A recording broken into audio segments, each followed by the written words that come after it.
I would like to thank you all for being here. I am Professor Andrew Huang, and today I will be your host at UPTP Campus Hall. We have 4 sessions in the campus hall. Each session is scheduled for 20 minutes, and there will be a 5-minute break between session 2 and 3.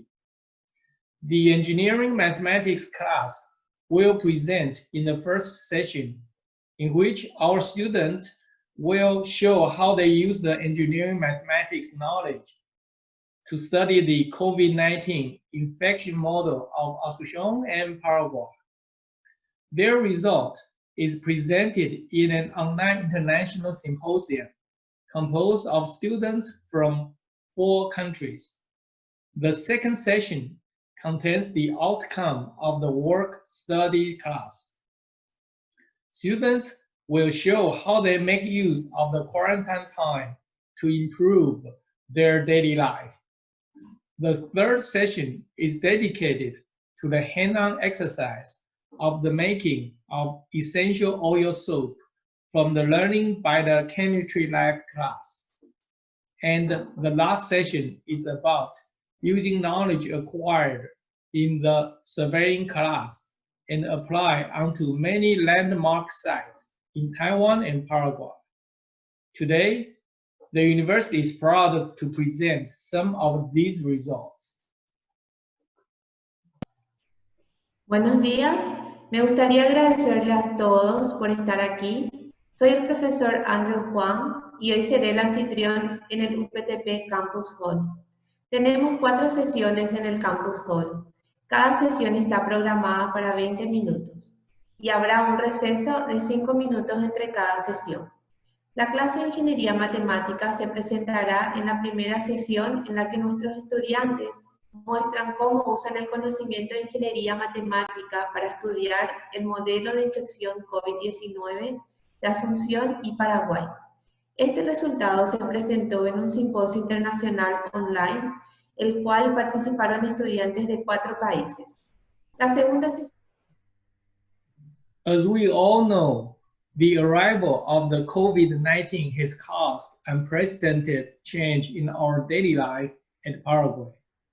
Such misfortune, however, did not stop UPTP from providing quality education to our students.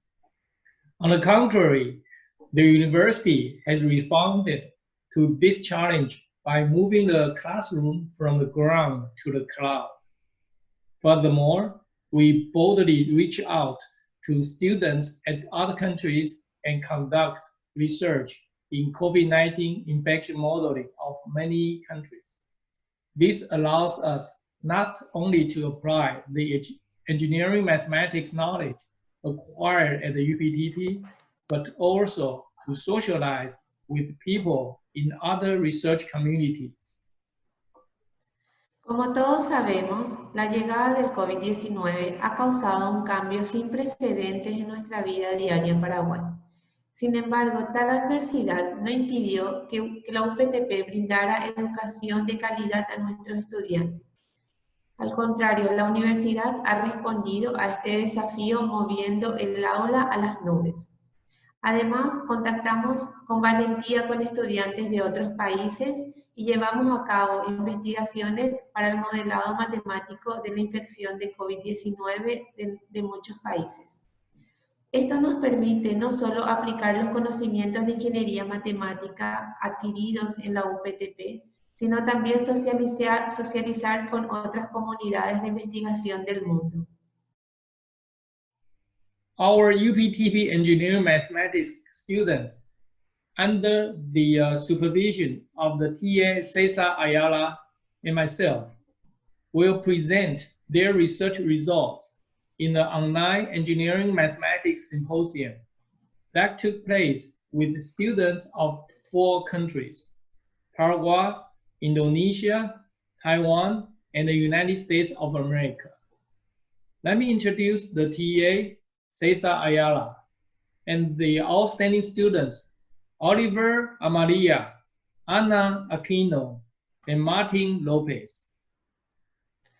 Nuestros estudiantes de Ingeniería Matemática de la UPTP bajo la supervisión del TA César Ayala y el profesor Andreu Juan, presentarán los resultados de su investigación en línea, Ingeniería Matemática Simposio, que tuvo lugar con estudiantes de 4 países, Paraguay, Indonesia, Taiwán y los Estados Unidos de América.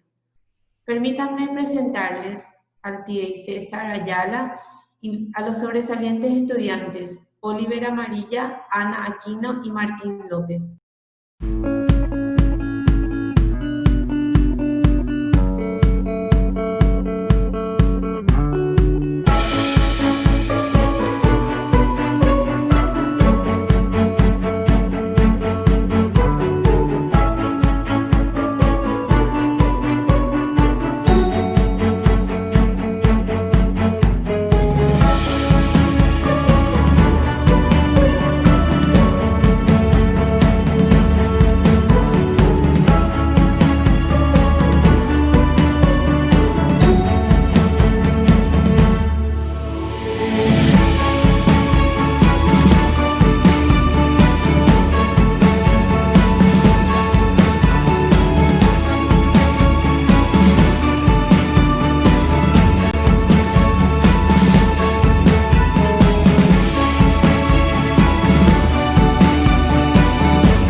Hello, my name is Abby Lackman, and I'm a diplomat at the U.S. Embassy in Asunción, Paraguay.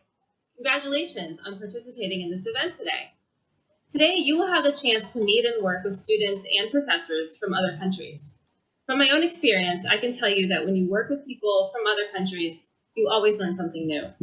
You'll be pushed outside of your comfort zone, but you'll gain new perspectives and become better students and better prepared for professional opportunities as a result. From the Embassy, we encourage U.S. higher educational institutions to prioritize international outreach. Events like this one improve the educational experience of Americans and students in other countries. We are especially pleased to see this sort of collaboration in these unprecedented times between students and professors from 4 different countries. I want to congratulate the organizers of the symposium for taking advantage of technology and virtual tools to make today's event possible. Even when you all go back to in-person classes, I hope you continue to take advantage of these tools and continue interacting with people all over the world. Thank you for applying your skills to this real-life problem. The more smart brains we have working on the challenges we face, the better off we will all be. Again, congratulations in advance for the work you will do today and for taking advantage of this opportunity. A mis amigos paraguayos, hay que decir que Roja Paraguay y me encanta la chipa.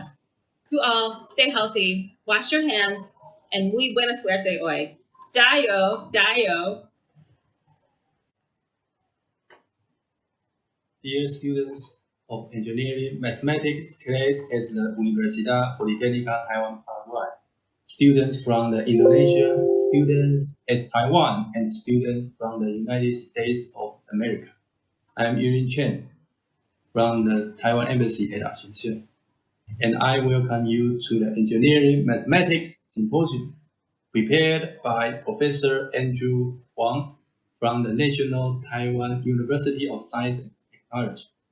On behalf of the Taiwan Embassy at Asunción, I would like to take this opportunity to congratulate you for your excellent research work on COVID-19 infection modeling. As you may know, that Taiwan government and the Paraguay government started this new university about 18 months ago. We at the Taiwan Embassy have been working closely with all professors since then. It's a pleasant surprise to know that an international mathematics symposium will take place in the new university, in which students from the Taiwan, Paraguay, Indonesia, and the United States of America will present and exchange their research works. Your efforts and endeavors are commendable, not only because of your courage that you have shown by tackling such a difficult problem, but also because of your willingness to reach out and share your findings with students who are experiencing COVID-19 lockdown around the globe. Every person is unique and special. We all come from different places, dream of different futures, and speak of various languages. Yet one thing is common, the language of mathematics and science. I see that each team takes different approaches toward this pressing issue of COVID-19 infection. It's comforting to know that you are capable of applying mathematics and science knowledge. Whether it's ordinary differential equation, statistics, or probability, to the real-world problems. I believe you will advance beyond what you learned today and use it for a better world. Professor Andrew Huang has boldly expanded our existing remote teaching learning platform to the next higher level. Each of you, participating from different parts of the world, has proven that such remote learning teaching platform can actually facilitate interaction for students all over the world long after COVID-19 pandemic is over. I encourage you to embrace innovative solutions, not just to socialize, but for academia. I look forward to seeing you contributing to a better world in the near future. 再见。拜。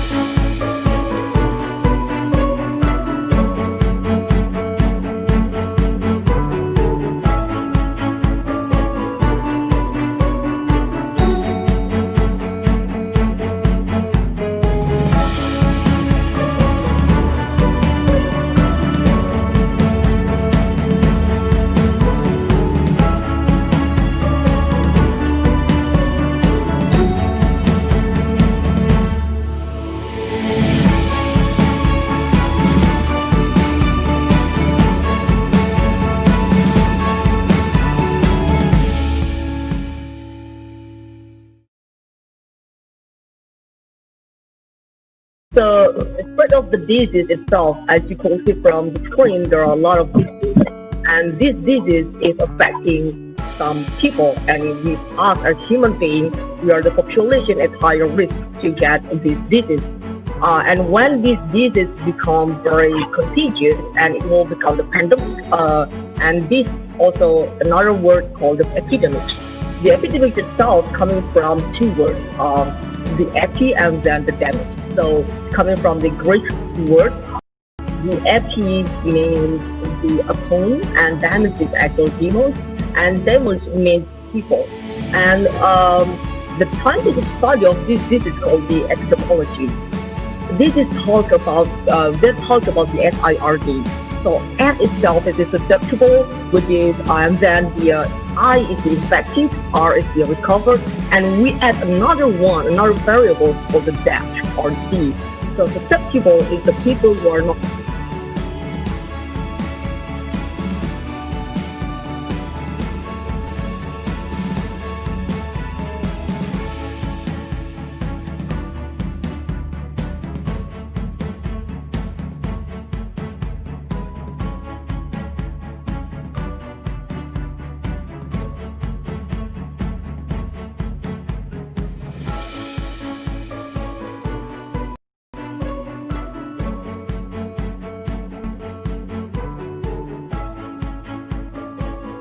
We used a variety of differential equations, and we looked at the data set for I think around 4 to 5 different countries.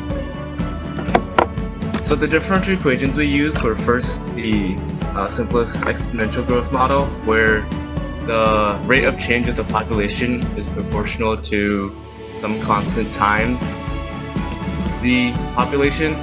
And then to add some more complexity, we looked at a logistic model where the rate of change of the population is equal to some constant times the population times some function of the population. And we also tried some other differential equations, such as an arctangent fit and some polynomial fits, but we found that they didn't fit too well.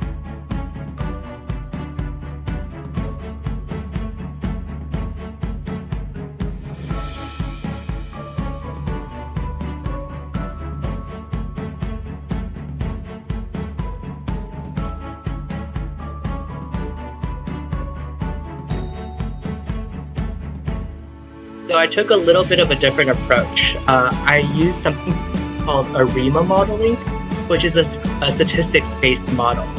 Now, for ARIMA modeling, there are 3 components to it, which is AR, which stands for autoregressive, I for integrated, and MA for moving average. So here's the concept behind the model. The saying is that the prediction for the next number is based on what the current number is. And then there's the MA component, which stands for moving average. So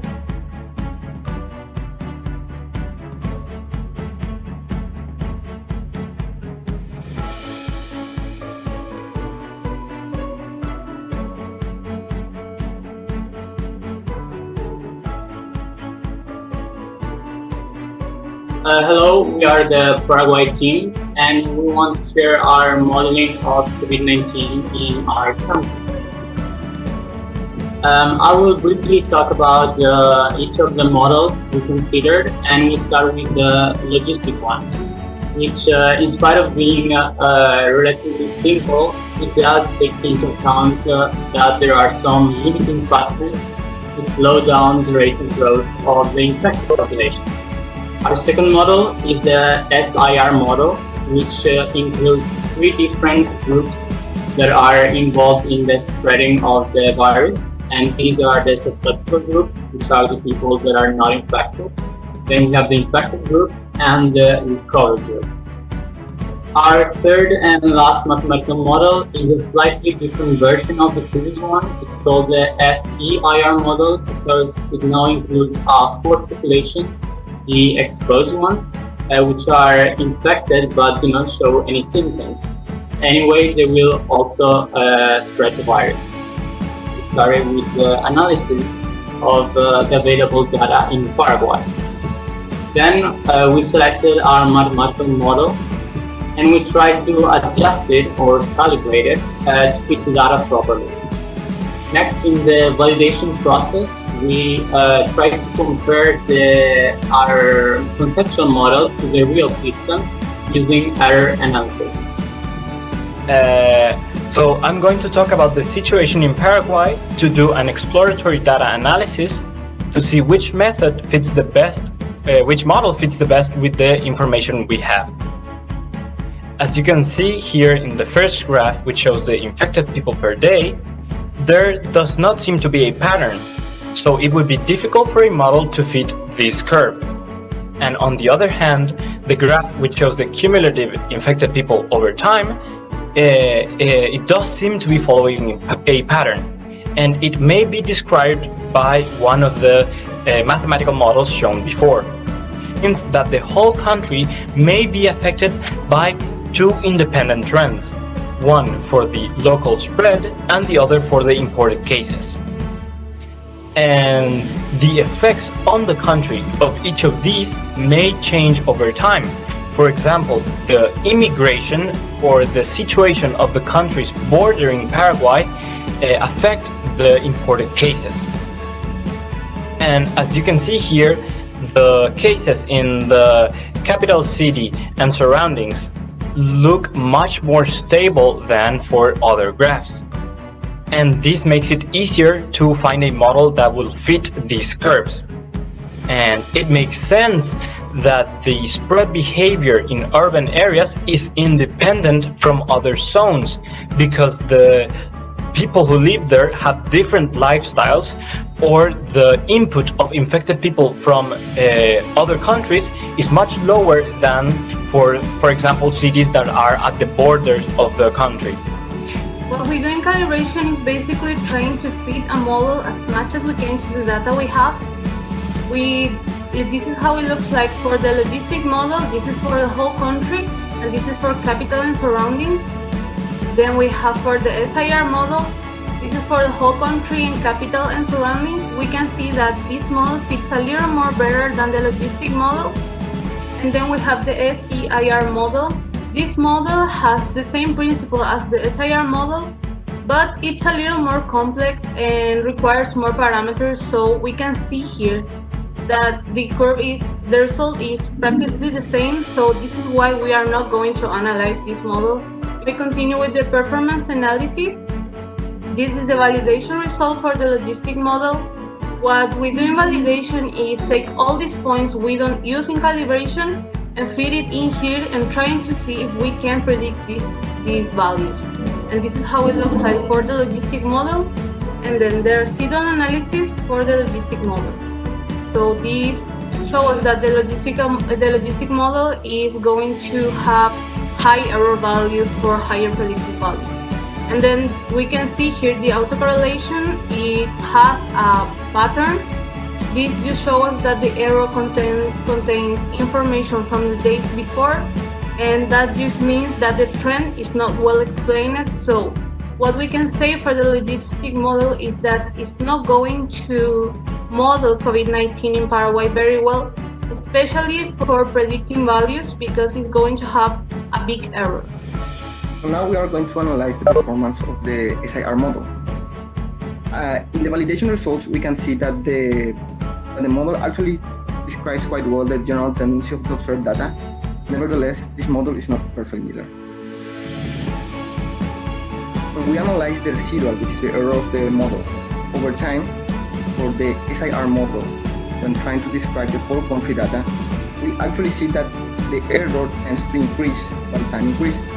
This makes this model, SIR model, not suitable for forecasting infected people in the whole country. Nevertheless, we don't have the same problem for the data in Asunción and Central. Also, we can see that the error doesn't actually distribute it as a normal distribution as we expect for models that describes well the data. Here, for example, because of time constraint, we just did one stochastic model, and we actually see that the general spread of the data is better explained, and as well the general tendency. Nevertheless, the performance, as we can see in the right-hand side plot, the performance is not better than the SIR model without the stochastic component. I hope you have enjoyed this presentation, and thank you all for attending.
En la segunda sesión vamos a conocer sobre las aplicaciones de métodos de estudios de trabajo para mejorar las actividades diarias durante la cuarentena de COVID-19.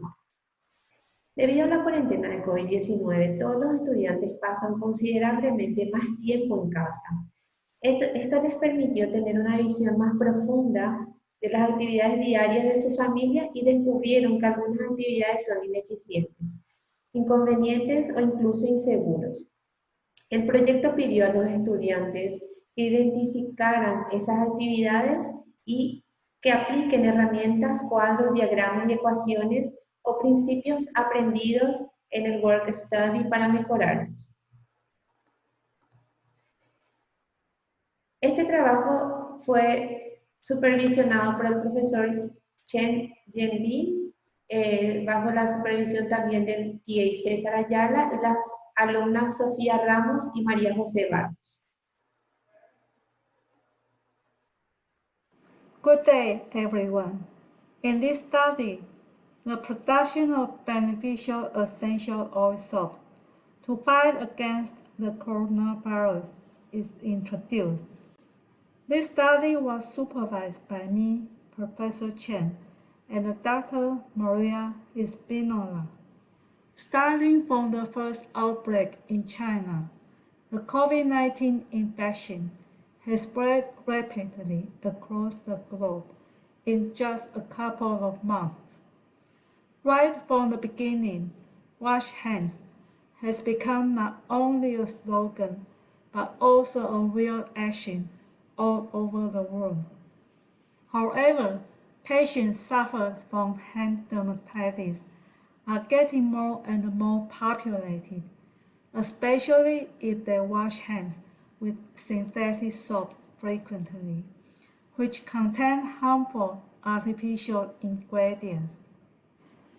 Inspired by the nature of beneficial soaps made and used by... Thanks for the introduction from the chair, Professor Andrew Huang. Dear respectable guests, welcome to this session. My name is Chen-Zhe Lin. I am the instructor for the UPTP course of World Study.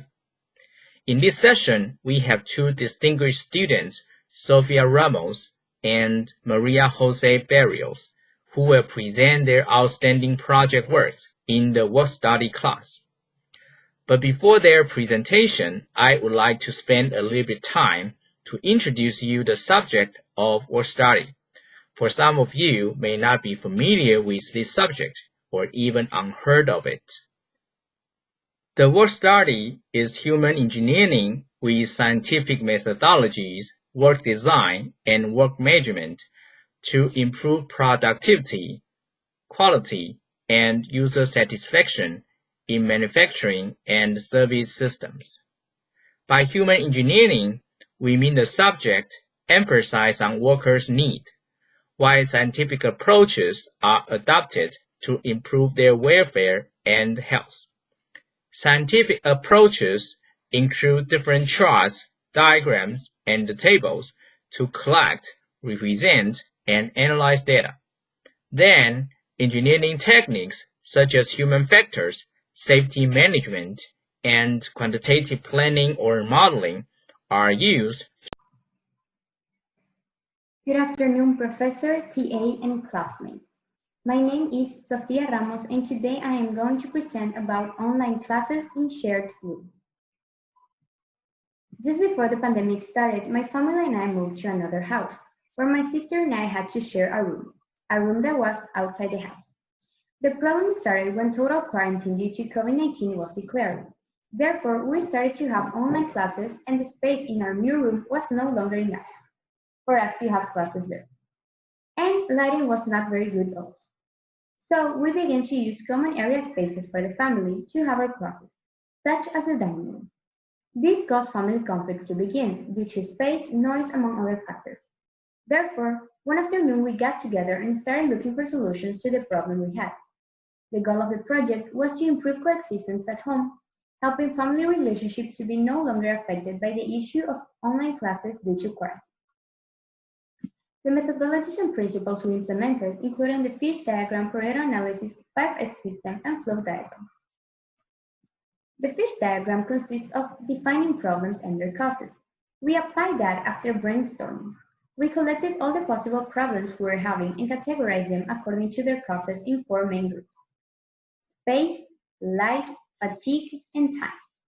After defining the problems and their causes, we turned to Pareto analysis, which states that 80% of the effects come from about 20% of the causes. We surveyed family members to identify the top 3 issues. And they were light not being too powerful for both desks, desks being too small due to space, and us wasting time going to our brother's room to use a printer since in our room there was no space to have. After that, we recognized that 80% of those issues carried 23% of those causes. So, by taking care of those three main causes, we will be solving the majority of the problems. At this point, we realized that all these will be solved with a study space. So, we used the room adjacent to our bedroom and turned it into one. We used the 5S system to do it. First, we did the sorting by removing all the unnecessary items that were there, leaving it completely empty and spacious except for the table that was part of the original structure. Set in order. As one of our main problems was the size of our desks, we replaced them with a larger one that was in the warehouse of the house. The desk was now bigger and the light was better. We then took these two desks to the adjacent room and put them and used them to put our books and the printer, since the printer was also one of the main problems. In this way, we set everything in order and finally we had our study space. Shine. After that, we prepared a cleaning kit so that the room will be always neat in case anyone wanted to use it. Sustain. We also decided to add some rules and a schedule where everyone would take turns using the study space to sustain the order and the harmony. Flow diagram. This is the floor layout of my house. Here is my house and here is the study room my sister and I shared. As you can see, here is the closet room, the one that we turned it into, and study space. Here is the dining room that we used to have classes in, and the printer located inside my brother's room. This whole path to have online classes almost every day consisted of 36 steps in total, which was 1 minute and 5 seconds of wasted time. After the creation of the study space, we reduced those steps to only 7, which was only 15 seconds of wasted time, to get to both the new desk and the printer to have the online classes. These were the quantitative changes of the project. To know how everyone felt and their opinions about it, we did a survey again. And we could realize that everyone was satisfied with the new space created and the results that it brought, since we all worked together to make it happen. These were the comments my family had about it, and this consists of the qualitative changes of the project. From the moment we got together among all the members of the family to discuss the fact that the lack of a study space was causing family problems, we made an effort to try to solve it from the roots. Through the use of the fish diagram and Pareto analysis, which was possible to carry out thanks to the survey we made, we were able to recognize the main drawbacks to be solved. Then, using the methodology of the 5S system and flow diagram, we were able to solve these 3 problems all through the creation of a study space. We learned a lot working together, but we do believe that there is still room for improvement. For example, adding a blackboard where my brother could learn, among other things. Thanks for your attention.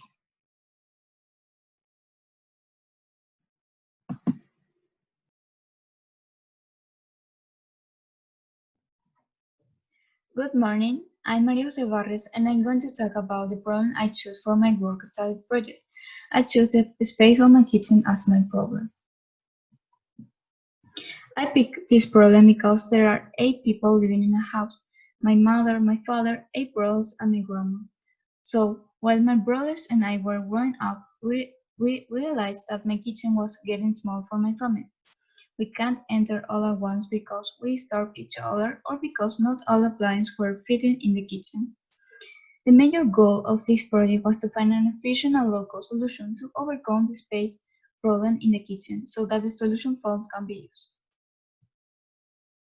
In order to analyze this problem, first, with a member of my family, we do a brainstorming to find all possible causes for this problem. Then, all those causes were ordered in a fish diagram to have a better vision of the causes of the problem. Then, with these causes, a survey was conducted to all members of my family, and then, with the result, I made the Pareto analysis in order to know what are the principal causes of the problem. To solve the problem based on the main causes, I did a flow diagram, This tool I use to show the actual configuration and the flow of the kitchen and to see all possible solutions, to then make a comparison of the effectiveness and cost of the solution. And last, using the file system and before and after comparison of two principles is made in order to show the improvement with the chosen solution. This fish diagram is the result of the brainstorming made, and we can see that the four major categories are time, space, structure, and emotion. This Pareto analysis is the result of the survey that I made to my family. They have to vote for three principal causes mentioned in the fish diagram, and then I sort the result in order to do this analysis. We can see that the three principal causes were crowd of people waiting for others to come out and a small kitchen counter, and this problem accounts for 27% of causes, and their values represent 71% of the problems. So this is not quite fulfill the 80-20 rule, but it's very close. This is the result of the actual kitchen flow diagram, and this shows what the flow of the kitchen is currently, and also where the intersections are when there are many people in the kitchen. So then I made two flow diagrams to see possible solutions that I found. For the first solution, it can be seen that the left wall is open in order to solve the problem that the entrance is too small. Also, to be able to enlarge the kitchen and thus have a better flow and all the appliances will fit, we could access to the kitchen from the dining room. For the second solution, it is observed that two vaults are open.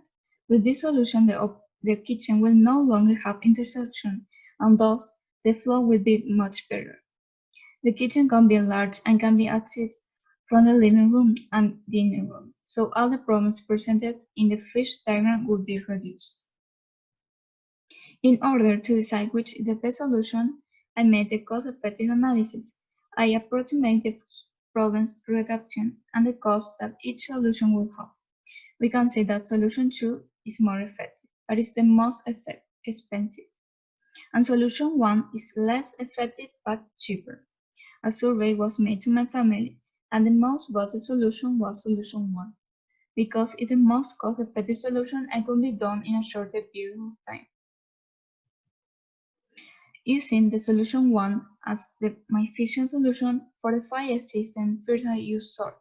And here we can see that the before and after comparison. This is how actually my kitchen is, and using this principle, we open the wall, and with this we will have direct access from the dining room, more space to move and enlarge the kitchen. The entrance to the kitchen will be larger, and the problem occurring of people could be improved. Then, using set in order principle, we can see that actually my oven is outside the kitchen because we don't have more space. And after opening the wall, we will have more space to rearrange the kitchen so that the oven will fit in the kitchen and the kitchen counter could be larger too. In conclusion, when carrying out this project and beginning to analyze the problem, I, along with the member of my family, realized that small causes can lead to a bigger problem, and that carry out the solution of the problem may not be so fast.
Here, I want to congratulate Ms. Sophia Ramos for her outstanding performance in the class of UPTP work study in 2020. Her project solved the problem of sharing the same space with her sister for online classes during the COVID-19 quarantine, which is very relevant and important for the situation. She used a fish diagram, Pareto analysis, and the 5S system to create an optimized space for her sister and her to learn together. More importantly, she and her sister agreed on a protocol that both parties will follow to avoid conflicts and allow the availability of the shared space to be sustainable. This strategy perfectly realized the principle of Shizuke Shenmei in the 5S system, and I believe this is the key to achieve long-term success in not only school learning, but also family relationship. Congratulations on your outstanding performance, Sophia.